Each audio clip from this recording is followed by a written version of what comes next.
Ano yung birthday wish nyo?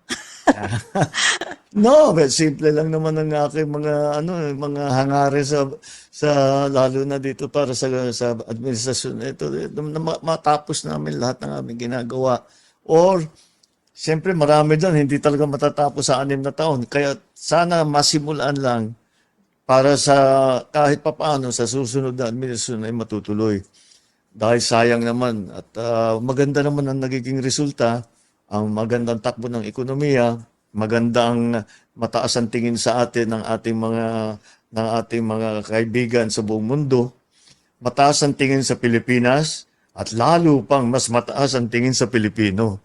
Alam mo lahat, kahit saan ako pumunta, lahat, unang-una sasabihin, ang gagaling ng mga Pilipino dun sa amin. Mga hari, mga presidente, mga prime minister, lagi. Sana meron pa, magpadala pa kayo ng Pilipino para tutulong sa amin.